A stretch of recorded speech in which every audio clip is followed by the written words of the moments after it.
મારા ઘરમાંથી. તારા જેવી વાંજળીનો પડછાયો પણ મારા ઘરમાં ના હોવો જોઈએ. 5 વર્ષ થઈ ગયા લગ્નને, એક ખોડો નથી ભરી શકી તું.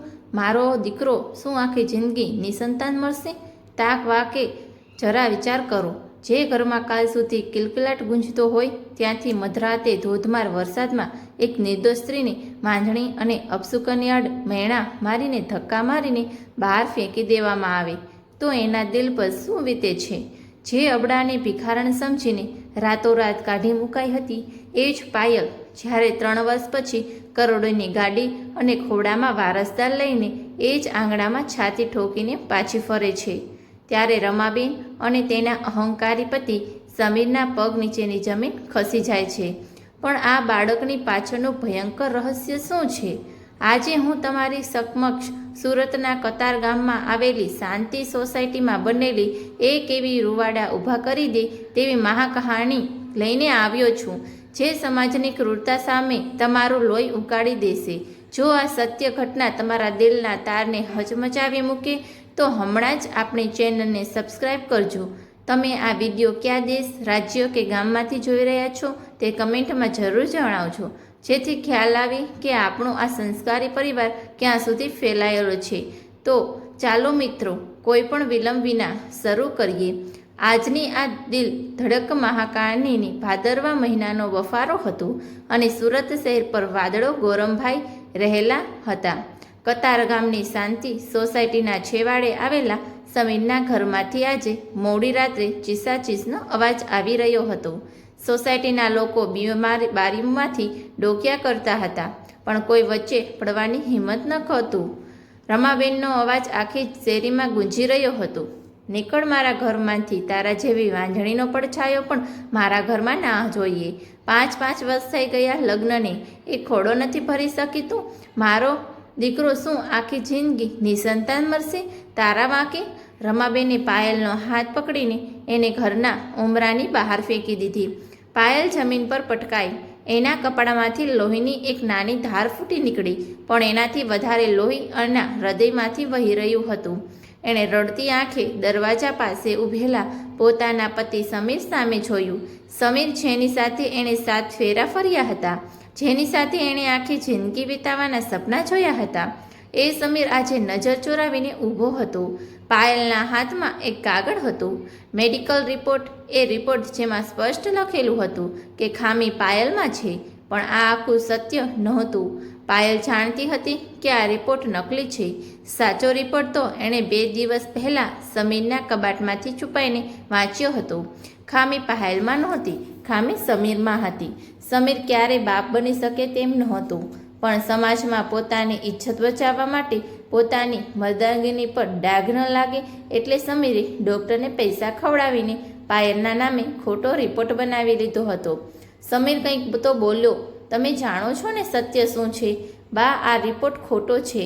હું વાંજળી નથી. પાયલ જમીન પર બેસીને કરઘરી રહી હતી, પણ સમીરે પોતાની નજર જમીન પર ખોલી દીધી. એની કાયરતા આજે એની પત્નીનો ભોગ લઈ રહી હતી. રમાબેને ગુસ્સામાં પાયલના કપડાની એક બેગ બહાર ફેંકી અને જોરથી દરવાજો બંધ કરી દીધો. મારા દીકરાને ભરમાવવાની કોશિશ ના કરતી રાક્ષસે. કાલ સવારે જ સમીર તને છૂટાછેડાના કાગળ મોકલી દેશે. હવે આ શેરીમાં ક્યારે પગ ના મૂકતી. દરવાજો બંધ થવાનો એ અવાજ પાયલના કાનમાં કોઈ બોમ્બ બ્લાસ્ટ જેવો લાગ્યો. રાતના 12 વાગ્યા હતા. પાયલના માતા પિતા તો નાનપણમાં જ ગુજરી ગયા હતા. કાકા કાકીએ ઉછેરીને પરણાવી દીધી હતી. હવે ત્યાં પણ જવાય એવું નહોતું. સુરતના એક ખાલી રસ્તાઓ પર પાયલ પોતાની નાની બેગ લઈને ચાલવા લાગી. એ રાત્રે સુરતનું આકાશ પણ રડી રહ્યું. ધોધમાર વરસાદમાં પાયલના આંસુ ધોવાઈ રહ્યા હતા, પણ એની અંદર જે આગ સળગી રહી હતી એ આ વરસાદથી ઓલવાય એમ નહોતી. રેલવે સ્ટેશનના એક ખૂણામાં બેસીને પાયલે આખી રાત કાઢી. એ રાત્રે પાયલ મરી ગઈ હતી. હવે જે સવારે ઉઠી એ એક નવી સ્ત્રી હતી. એણે નક્કી કરી લીધું હતું કે હવે કોઈની સામે હાથ નહીં ફેલાવે, એ ભીખ નહીં માગે, એ પોતાની જાતને સાબિત કરશે, એ પણ એ જ સમાજની સામે જેણે એને વાંજણી કહીને કાઢી મૂકી હતી. પાયલ સુરત છોડીને અમદાવાદમાં આવી ગઈ. ખિસ્સામાં માત્ર થોડા રૂપિયા હતા. શરૂઆતના દિવસો નરક સમાન હતા. એક નાનકડી ખોલી ભાડે રાખી અને સિલાઈ મશીન પર કપડાં સીવાનું શરૂ કર્યું. પાયલના હાથમાં જાદુ હતો અને ડિઝાઇન એટલી સુંદર સદર હતી કે આસપાસની દુકાનોવાળો એની પાસે કામ લઈને આવવા લાગ્યા. દિવસના 18 કલાકે મશીન પર બેસી રહેતી. એને ઊંઘ નહોતી આવતી. જ્યારે પણ એ આંખ બંધ કરતી એને રમાબેનનો એક કઠોર ચહેરો અને સમીરની એક કાયર નજર દેખાતી. આ ગુસ્સો, આ અપમાન જ એની તાકાત બની ગયું હતું. 1 વર્ષની અંદર પાયલે પોતાની એક નાની બુટીક ખોલી દીધી. એના કામમાં ઈમાનદારી અને ધગશ હતી. એણે ધીમે ધીમે ટેક્સટાઇલ માર્કેટના મોટા વેપારીઓ સાથે સંપર્ક બનાવ્યા. સ્ત્રી હોવાના કારણે શરૂઆતમાં લોકોએ એને દબાવવાની કોશિશ કરી, પણ પાયલ હવે એ ભોળી અને ગભરું વહુ નહોતી રહી. એની આંખોમાં એક એવી ખુમારી હતી જે ભલભલા વેપારીઓને ઝુકાવી દેતી. 3 વર્ષના ટૂંકા ગાળામાં પાયલ અમદાવાદની એક મોટી ટેક્સટાઇલ કંપનીની માલિક બની ગઈ. કરોડોનું ટર્નઓવર, નીચે કામ કરતા સેંકડો કારીગરો અને વૈભવી જીવન. પણ આ બધું હોવા છતાં રાત્રે જ્યારે એ પોતાના વિશાળ બંગલામાં એકલી બેસતી ત્યારે એનું ઘર સૂનું લાગતું. એના હૃદયના એક ખૂણામાં હજુ પણ માતૃત્વની ઝંખના ઝળવળતી હતી. એ વાંઝળી નહોતી, પણ એના નસીબમાં પોતાનું લોહી નહોતું લખ્યું. એક દિવસ પાયલે એક અનાથાશ્રમમાંથી દાન આપવા ગઈ હતી.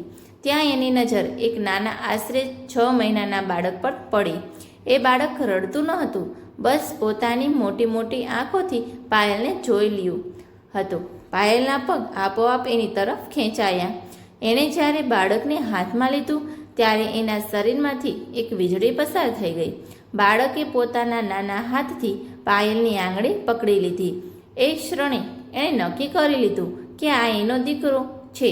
કાનૂની પ્રક્રિયા લાંબી છે. એક સિંગલ વુમન માટે બાળક દત્તક લેવું આસાન નહોતું, પણ પાયલ હવે પૈસે ટકે અને વર્ગમાં એટલી મજબૂત હતી કે કોઈ અડચણ એને રોકી શકે તેમ નહોતી. આખરે એ બાળક પાયલનું થઈ ગયું. એણે એનું નામ રાખ્યું કબીર. કબીરના આવવાથી પાયલની જિંદગીમાં જે ખાલીપો હતો એ ભરાઈ ગયું. હવે એ માત્ર એક સફળ બિઝનેસમેન વુમન નહોતી, એક મજબૂત મા પણ હતી. પણ કુદરતનો ખેલ તો જુઓ, જ્યારે પાયલ અમદાવાદમાં સફળતાના શિખરો સર કરી રહી હતી ત્યારે સુરતમાં સમીર અને રમાબેનની હાલત બગડી રહી હતી. પાયલને ઘરમાંથી કાઢ્યા પછી રમાબેને સમીરને બીજા લગ્ન કરાવી દીધા હતા. એમની આશા હતી કે નવવહુ ઘરમાં પારણું બાંધશે, પણ 2 વર્ષ વીતી ગયા. કોઈ પારણું ના બંધાયું, કારણ કે ખામી તો સમીરમાં જ હતી. નવી વહુ પાયલ જેવી સહનશીલ ન હતી. એણે જ્યારે રિપોર્ટ કરાવવાની જીદ કરી અને સમીરનું સત્ય બહાર આવ્યું ત્યારે એણે આખા ઘરને માથે લીધું. રોજ ઘરમાં કલેશ થતો. પિતાજીની જમાપૂંજી સમીરના ખોટા બિઝનેસ નિર્ણયોના કારણે ડૂબી ગઈ હતી. હવે એમની પાસે માત્ર એક ઘર જ બચ્યું હતું, જેમાં પાયલનું અપમાન થયું હતું. સમયનું ચક્ર સંપૂર્ણપણે ફરી ચૂક્યું હતું. આજે સુરતમાં એક મોટા બિઝનેસમેન એવોર્ડ ફંક્શન હતું અને પાયલને વુમન એન્ટરપ્રેન્યોર ઓફ ધ યરનો એવોર્ડ મળવાનો હતો. પાયલ પોતાની ગાડીના ડ્રાઈવરને કતારગામ તરફ લેવાનો ઇશારો કર્યો. આજે 3 વર્ષ પછી પાયલ એ જ રસ્તાઓ પરથી પસાર થઈ રહી હતી જ્યાં એ એક સમયે રડતી રડતી ચાલી હતી. શાંતિ સોસાયટીના નાકે જ્યારે પાયલની કાળા કલરની આલિશાન ગાડી ઊભી રહી ત્યારે લોકોના ટોળા વળી ગયા. આવી ગાડી આ વિસ્તારમાં ભાગ્યે જ જોવા મળતી. રમાબેન પોતાની ડેલી બહાર બેસીને પાડોશીઓ સાથે પોતાના નસીબનો રોદડો રોઈ રહી હતા. નવી વહુ પિયર ચાલી ગઈ હતી અને સમય દેવામાં ડૂબેલો ઘરમાં બેઠો હતો. ગાડીનો દરવાજો ખુલ્યો. પાયલે પગ નીચે મૂક્યો. એણે મોંઘી સાડી પહેરેલી હતી. આંખોમાં ગજબનો આત્મવિશ્વાસ હતો. એના હાથમાં 1.5 વર્ષનો સુંદર ગોરો મટોળ કબીર હતો, જે પાયલના ખંભા ઉપર માથું ઢાળીને રમી રહ્યો હતો. રમાબેનની આંખો પહોળી થઈ ગઈ. એમને પોતાની આંખો પર વિશ્વાસ નહોતો આવી રહ્યો. આ એ જ પાયલ હતી જે બેગ લઈને ભિખારણની જેમ ગઈ હતી. અને આ બાળક કોનું છે? પાડોશીએ ગણગણાટ કરવા લાગ્યા. ઓલી, આ તો સમીરની પહેલી જૂની વહુ પાયલ છે ને? પાયલ ધીમા પણ મક્કમ પગલે રમાબેનની સામે આવીને ઊભી રહી. એની આંખોમાં કોઈ ગુસ્સો નહોતો, માત્ર એક શાંત સમુદ્ર જેવી ઠંડક હતી, જે તોફાન આવતા પહેલા હોય. અવાજ સાંભળીને સમીર પણ ઘરની બહાર આવ્યો. પાયલને આ અવતારમાં જોઈને એના પગ નીચેની જમીન ખસી ગઈ. એની નજર પાયલના ખોળામાં રહેલા બાળક પર ગઈ અને એનું મોઢું ખોલ્યું રહી ગયું. કેમ છો રમાબેન? પાયલનો અવાજ શાંત હતો, પણ એના પડઘા રમાબેનની છાતીમાં વાગી રહ્યા હતા. 3 વર્ષ પહેલાં તમે મને આ જ આંગણામાં ઊભી રાખીને વાંજળી કહી હતી ને? તમે કહ્યું હતું કે મારો પડછાયો પણ તમારા ઘરમાં અપશુકન લાવે છે. જુઓ, આજે હું અહીં ઊભી છું અને આ મારો દીકરો છે, મારો વારસદાર. પાયલે કબીરના માથા પર હાથ ફેરવતા કહ્યું. સમીર આગળ આવ્યું. એની આંખોમાં ઈર્ષા, પછતાવો અને એક અજીબ પ્રકારનો લોભ સ્પષ્ટ દેખાતો હતો. એ પાયલની મોંઘી ગાડી અને એના પહેરવેશ પરથી સમજી ગયો હતો કે પાયલ આજે અઢળક સંપત્તિ છે. સમીરના દિમાગમાં એક ભયંકર પ્લાન આકાર લઈ રહ્યો હતો. એણે પાયલને બરબાદ કરવા માટે જે ખેલ રમ્યો હતો, એ જ ખેલ હવે ફરીથી રમવા માંગતો હતો.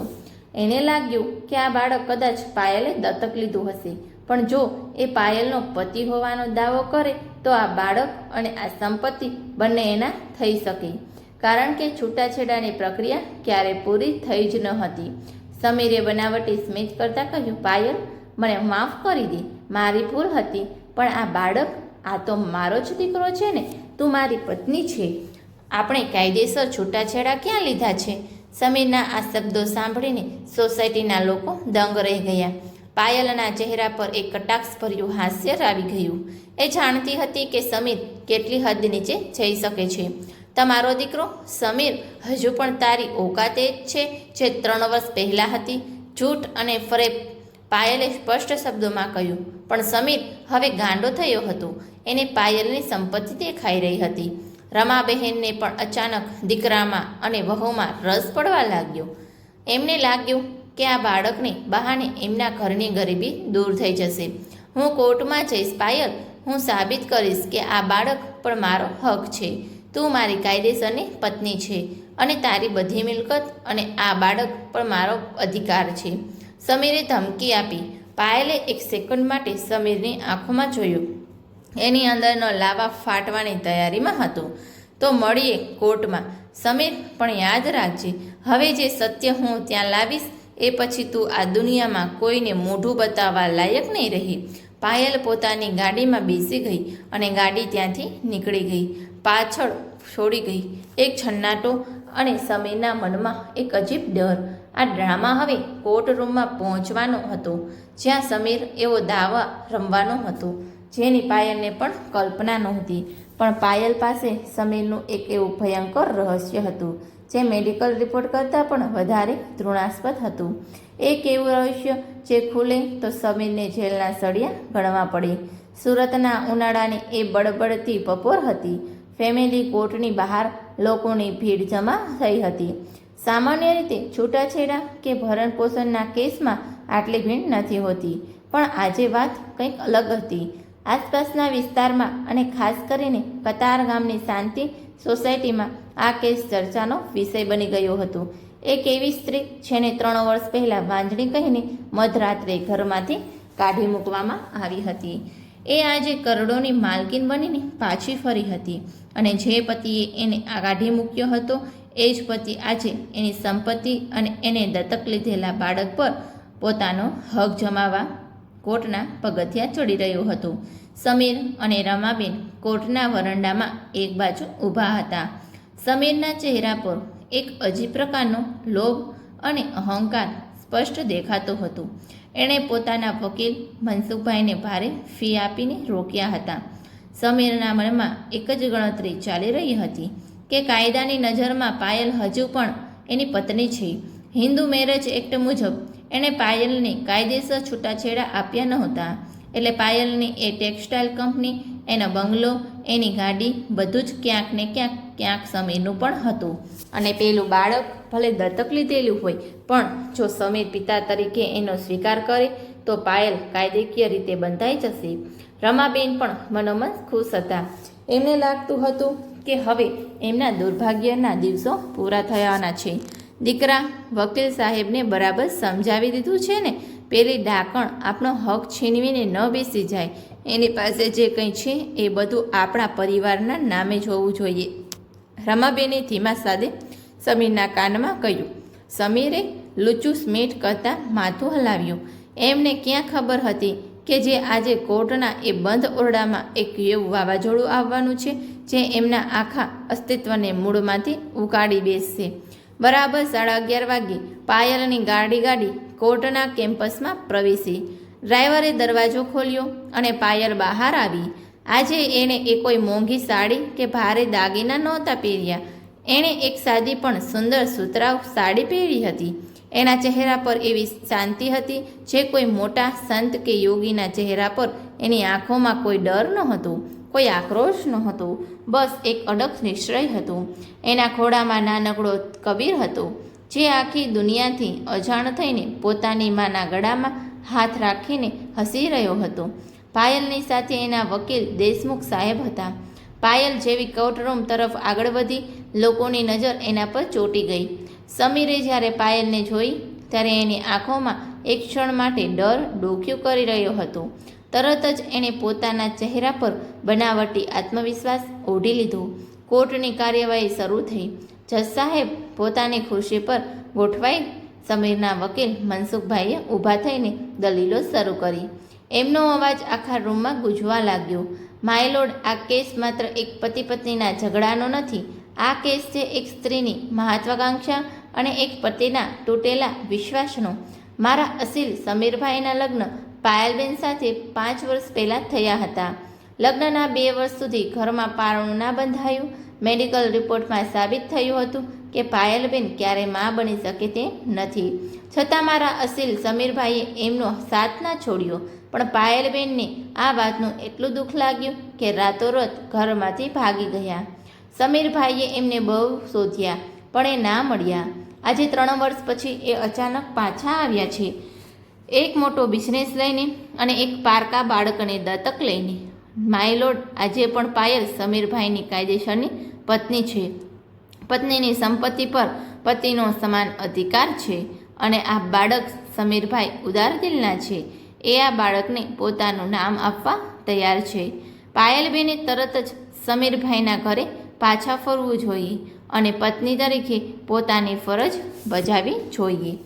મનસુખભાઈને આ વાત સાંભળીને કોર્ટમાં હાજર કેટલાક લોકો અંદરોઅંદર ગણગાટા કરવા લાગ્યા. સમાજની નજરમાં તો હજુ પણ ભાંગી ગયેલી પત્નીની જ ગુનેગાર હતી. રમાબેન પોતાની જગ્યાએ બેઠા બેઠા ગર્વથી છાતી ફૂલાવી રહ્યા હતા. સમીરના ચહેરા પર વિજયી સ્મિત હતું. એને લાગ્યું કે એણે પાયલને ચારે બાજુથી ઘેરી લીધી છે. જજ સાહેબે પાયલના વકીલ તરફ જોયું. ડિફેન્સ, તમારે કંઈ કહેવું છે? દેશમુખ સાહેબ ઊભા થયા. એમણે અત્યંત શાંતિથી કહ્યું, માયલોડ, હું દલીલો કરવા નથી માંગતો.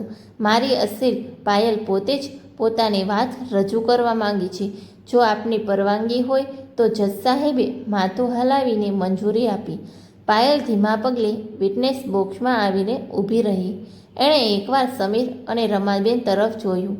એની આંખોમાં એક વિચિત્ર પ્રકારની કરુણા હતી. એવા લોકો માટેની કરુણા જેઓ પોતાના જ ખાડામાં પડવા જઈ રહ્યા હોય. જજ સાહેબ, પાયલનો અવાજ એકદમ સ્પષ્ટ અને રણકાતો હતો. મારા પતિના વકીલે કહ્યું કે હું રાતોરાત ઘર છોડીને ભાગી ગઈ હતી. આ અડધું સત્ય છે. હું ભાગી નહોતી ગઈ. મને રાતના 12 વાગ્યે ધોધમાર વરસાદમાં ધક્કા મારીને કાઢી મૂકવામાં આવ્યું હતું અને કારણ એ આપવામાં આવ્યું હતું કે હું વાંઝણી છું. મારા સાસુએ મને કહ્યું હતું કે મારો પડછાયો પણ એમના ઘરમાં અપશુકન લાવશે. પાયલના અવાજમાં સહેજ પણ ધ્રુજારી નહોતી. એ ભૂતકાળને યાદ કરી રહી હતી, પણ હવે એ ભૂતકાળ એને દુઃખ નહોતો આપી રહ્યો. સમીરે તરત જ ઊભા થઈને બૂમ પાડી, આ જૂઠ્ઠું બોલે છે. સાહેબ, મેં આને ક્યાંયને નથી કાઢી. આના મેડિકલ રિપોર્ટ ખરાબ આવ્યા એટલે આ પોતે શરમની મારી ઘર છોડીને જતી રહી હતી. રિપોર્ટ તો આજે પણ મારી પાસે છે. સમીરે એક ફાઇલ પોતાના વકીલને આપી. વકીલે એ ફાઇલ જજને આપી. પાયલે ઊંડો શ્વાસ લીધો. હા જજ સાહેબ, એ રિપોર્ટમાં લખ્યું છે કે હું ક્યારેય મા બની નથી શકતી. પણ શું તમે એ જાણવા માંગશો કે એ રિપોર્ટ બનાવ્યો કોણે હતો? પાયલે પોતાના વકીલને ઈશારો કર્યો. દેશમુખ સાહેબ કોર્ટના દરવાજા તરફ જોયું. દરવાજો ખોલ્યો અને એક આઘેડ ઉંમરના માણસ અંદર પ્રવેશ્યા. એમને જોતા સમીરના ચહેરા પરનો રંગ ઉડી ગયો. એના હાથ પગ ધ્રુજવા લાગ્યા. આ માણસ બીજું કોઈ નહીં પણ કતાર ગામનો એ જ ડૉક્ટર હતો જેણે પાયલનો રિપોર્ટ બનાવ્યો હતો. ડૉક્ટર વિટનેસ બોક્સમાં આવ્યો. એણે ગીતા પર હાથ મૂકીને સોગંદ લીધા. જજ સાહેબ, ડૉક્ટરે નીચી નજરે બોલવાનું શરૂ કર્યું. 3 વર્ષ પહેલાં સમીર મારી ક્લિનિક પર આવ્યો હતો. એણે અને એની પત્નીએ મારી પાસે ફર્ટિલિટી ટેસ્ટ કરી આવ્યા હતા. રિપોર્ટમાં સ્પષ્ટ હતું કે પાયલબેન સંપૂર્ણ સ્વસ્થ છે. ખામી સમીરમાં હતી. સમીર ક્યારે પિતા બની શકે તેમ ન હતો. જ્યારે મેં સમીરને આ વાત કહી ત્યારે એ ગુસ્સે થઈ ગયું. એણે મને કહ્યું કે જો સમાજમાં આ વાતની ખબર પડશે તો એની મર્દાંગી પર ડાઘ લાગી જશે, એની ઇજ્જત માટીમાં મળી જશે. એણે મને 2 લાખ રૂપિયાની લાલચ આપી અને દબાણ કર્યું કે હું પાયલબેનના નામે ખોટો રિપોર્ટ બનાવી આપું જેમાં લખેલું હોય કે પાયલબેન વાંધણી છે. મેં પૈસાની લાલચમાં આવીને એ પાપ કર્યું હતું. સાહેબ, આ રહ્યા એ અસલી રિપોર્ટ. ડૉક્ટરે એક પડેલી ફાઇલ જજ સાહેબને આપી. કોર્ટમાં સોપો પડી ગયું. સોય પડે તો પણ અવાજ સંભળાય એવી શાંતિ છવાઈ ગઈ. રમાબેન પોતાની ખુરશી પરથી અડધા ઊભા થઈ ગયા હતા. એમની આંખો ફાટી ગઈ હતી. એમને પોતાના કાન પર વિશ્વાસ નહોતો આવતો. જે દીકરા માટે એમણે એક નિર્દોષ દીકરીનું ઘર ભાંગ્યું હતું એ જ દીકરામાં ખામી હતી અને એણે પોતાની સગીમાંથી આ વાત છુપાવી. રમાબેનની છાતીમાં એક જોરદાર ઝટકો લાગ્યો. એમણે સમીર તરફ જોયું. સમીરે પરસેવી રેબઝેબ થઈ ગયો હતો. એ પોતાની મા સાથે નજર નહોતો મિલાવી શકતો. માયલોડ, આ ડૉક્ટર ખોટું બોલી રહ્યો છે. પાયલે આને ખરીદી લીધો છે. આ બધું મારી મિલકત હડપવાનું કાવતરું છે. સમીર પાગલની જેમ બરાડી ઉઠ્યો. પાયલ શાંતિથી હસી. તારી મિલકત? સમીર, જે ઘર પર તું બેઠો છે એ પણ હવે બેંકમાં ગીરવે છે અને તારી બીજી પત્ની તને છોડીને જતી રહી છે કારણ કે એને તારું આ સત્ય ખબર પડી ગઈ હતી. પણ જજ સાહેબ, પાયલનો અવાજ અચાનક ગંભીર થઈ ગયો. એની આંખોમાં હવે એક ધારાધોર ગુસ્સો હતો. પાયલે પોતાના પર્સમાંથી એક નાનકડો પેનડ્રાઈવ કાઢ્યો અને દેશમુખ સાહેબને આપ્યું. સાહેબ, આમાં એક ઓડિયો રેકોર્ડિંગ છે અને સાથે કેટલાક કાગળો છે. મહેરબાન કરીને આ કોર્ટમાં ચલાવો. લેપટોપમાં પેનડ્રાઈવ લગાવવામાં આવ્યું અને કોર્ટના સ્પીકરમાં એક અવાજ ગુંજ્યો. એ અવાજ સમીરનો હતો. એ કોઈ અજાણ્યા માણસ સાથે ફોન પર વાત કરી રહ્યો હતો. ઓડિયામાં સમીરનો અવાજ, જો ભાઈ, મેં તારી પાસેથી જે 50 લાખ વ્યાજે લીધા છે એ હું અત્યારે પાછા આપી શકું એમ નથી. ધંધો સાવ ચોપટ થઈ ગયો છે પણ મારી પાસે એક રસ્તો છે. મેં મારી પત્ની પાયલના નામે 1 કરોડની લાઈફ ઇન્સ્યોરન્સ પોલિસી લીધી છે. પોલિસીમાં નોમિનામાં હું છું. આવતા અઠવાડિયે હું એને લઈને સાપુતારા બાજુ જવાનો છું. ત્યાં ખીણમાં ગાડી સ્લીપ લઈ જશે. હું કૂદી જઈશ પણ પાયલ અંદર જ હશે. પોલીસને લાગશે કે એ વાંજણી હોવાથી ડિપ્રેશનમાં હતી એટલે એણે આત્મહત્યા કરી લીધી. ઇન્સ્યોરન્સના પૈસા આવે એટલે હું તારું વ્યાજ અને મુદ્દલ બધું જ ચૂકવી દઈશ. બસ તારા માણસો ગોઠવી રાખજે. ઓડિયો પૂરો થયો. કોર્ટરૂમમાં સ્મશાન જેવી શાંતિ હતી. રમાબેન પોતાની ખુરશી પર ફસડાઈ પડ્યા હતા. એમના મોંમાંથી અવાજ નહોતો નીકળ્યો. એમણે ક્યારેય સપનામાં પણ નહોતું વિચાર્યું કે એમનો દીકરો એક ખૂની, એક રાક્ષસ બની શકે છે. સમીરના પગ નીચેની જમીન સરકી ગઈ હતી. એ કોર્ટરૂમમાં દરવાજો શોધી રહ્યો હતો પણ ત્યાં પોલીસ ઊભી હતી. જજ સાહેબ, પાયલના અવાજમાં એક અદ્ભુત દર્દ અને સાથે એટલી જ તાકાત હતી. 3 વર્ષ પહેલાં જ્યારે મેં સમીરના કબાટમાંથી મારો અસલી મેડિકલ રિપોર્ટ જોયો ત્યારે મને આ પોલિસીના કાગળો પણ મળ્યા હતા. સમીરના ફોનમાં મેં આ કોલ રેકોર્ડિંગ પણ સાંભળી લીધું હતું. એ રાત્રે સમીરે મને વાંજણી કહીને કાઢી નહોતી મૂકી. એણે મારી નાખવાનો પ્લાનનો પહેલો હિસ્સો પૂરો કર્યો હતો. એ ઈચ્છતો હતો કે હું રસ્તા પર રજડું, ભીખ માંગું અથવા ખરેખર કંટાળીને આત્મઘાત કરી લઉં. જેથી એને એના પૈસા મળી જાય. મેં એ રાત્રે પોલીસમાં ફરિયાદ નહોતી કરી, કારણ કે એ વખતે મારી પાસે કોઈ તાકાત નહોતી. એક સામાન્ય મધ્યમ વર્ગીય સ્ત્રી જેની પાસે કોઈ સગું નહોતું, એ કોની સામે લડત? આ સમાજ તો એ જ માની લેત કે હું વાંઝણી છું, એટલે મારા પતિ પર ખોટા આરોપો લગાવું છું. પાયલે ઊંડો શ્વાસ લીધો અને આખી કોર્ટ તરફ નજર ફેરવી. જજ સાહેબ, આજે હું અહીં માત્ર છૂટાછેડા લેવા નથી આવી. આજે હું આ સમાજની આંખો ખોલવા આવી છું. આપણા સમાજમાં સ્ત્રીનું મૂલ્ય માત્ર એના ગર્ભાશયથી કેમ નક્કી થાય છે? લગ્ન પછી તરત જ પૂછવામાં આવે છે, કંઈ સારા સમાચાર છે? જો સ્ત્રીમાં ન બની શકે તો એને અપશકુનિયા માનવામાં આવે છે, એને મેળા મારવામાં આવે છે. પણ જો ખામી પુરુષમાં હોય તો આખો પરિવાર એને છુપાવવામાં લાગી જાય છે. પુરુષની મર્દાનગી એટલી નાજુક છે કે એને બચાવવા માટે એક સ્ત્રીની આખી જિંદગી બરબાદ કરી દેવામાં આવે છે. વાંઝણી સ્ત્રી નથી હોતી જજ સાહેબ. વાંઝણી આ સમાજની વિચારધારા હોય છે.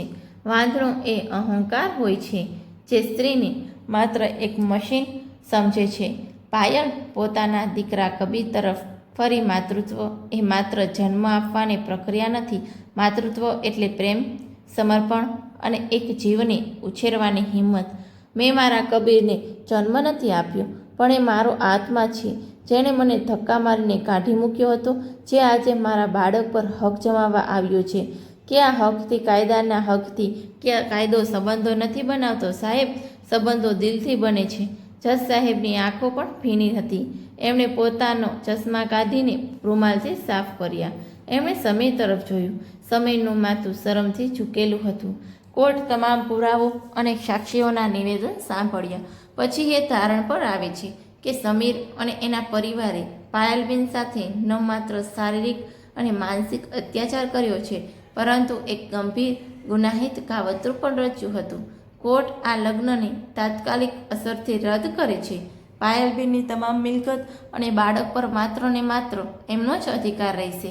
વધુમાં વીમા, કૌભાંડ અને હત્યાના કાવતરા માટે હું પોલીસને આદેશ આપું છું કે સમીરની તાત્કાલિક ધરપકડ કરવામાં આવે અને એના પર ક્રિમિનલ કેસ ચલાવવામાં આવે. જજ સસોડી પછાડી. Court is એડજેન્સ. પોલીસ આગળ વધી અને સમીરના હાથમાં હથકડી પહેરાવી. સમીરે રડતા રડતા પોતાની મા તરફ જોયું. બા, મને બચાવી લો બા. પણ રમાબેન પોતાની જગ્યાએ પથ્થરથી મૂર્તિની જેમ બેસી રહ્યા હતા. એમના પોતાના જ લોહીએ એમને દગો આપ્યો હતો. જે અહંકાર અને ખોટા ગર્વમાં એમણે પોતાની વહુને કાઢી મૂકી હતી, આજે એ જ અહંકારે એમના ઘરનું ચિરાગ ઓલવી નાખ્યો હતો. પાયલ ધીમેથી કોર્ટની બહાર નીકળી રહી હતી. રમાબેન લથડાતા પગે એની પાછળ દોડ્યા. એમણે આવીને સીધા પાયલના પગ પકડી લીધા. દીકરી, મને માફ કરી દે. હું અંધ થઈ ગઈ હતી. મેં તને ન ઓળખી. મને મારા પાપની સજા મળી ગઈ છે. દીકરી, રમાબેને ધ્રુસકે રડી રહ્યા હતા. પાયલે ઝૂકીને રમાબેનને ઊભા કર્યા. એની આંખોમાં કોઈ નફરત ન હતી. એણે ધીમેથી કહ્યું, બા, હું તમને ક્યારની માફ કરી ચૂકી છું. જો તમે મને એ રાત્રે ઘરમાંથી કાઢી હોત તો કદાચ હું ક્યારે મારી અંદરની તાકાતનો ના ઓળખી શકી હોત. હું ક્યારે આ કબીરની માં ન બની શકી હોત. તમે મને રસ્તા પર લાવી દીધી, પણ એ જ રસ્તાએ મને મારી મંજિલ બતાવી દીધી. હવે તમારા કર્મનો હિસાબ ભગવાને કરી દીધો છે. તમે શાંતિથી જીવો.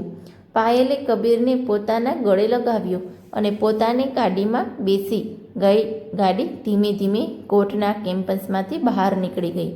પાછળ રહી ગયો હતો પછતાવાની આગમાં સળગતો એક પરિવાર અને સમાજ માટે એક એવો સનસનાટી ભર્યો પાઠ જે કદાચ આવનારી પેઢીઓ સુધી ભૂલાશે નહીં.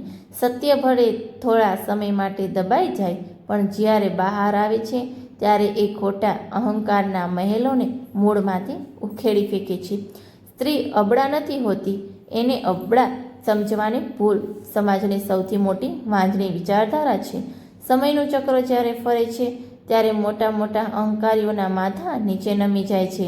સમીર અને રમાબાઈની સંપત્તિ અને ખોટી ઇજ્જતના લોભમાં જે ખોડો ખોદ્યો હતો, કુદરતે એ જ ખાડામાં તેમની આખી જિંદગીના પસ્તાવા સાથે ધકેલી દીધા. આ કહાની આપણને એક બહુ મોટો પાઠ ભણાવે છે કે સ્ત્રીને ક્યારે અબળા સમજવાની ભૂલ ન કરવી.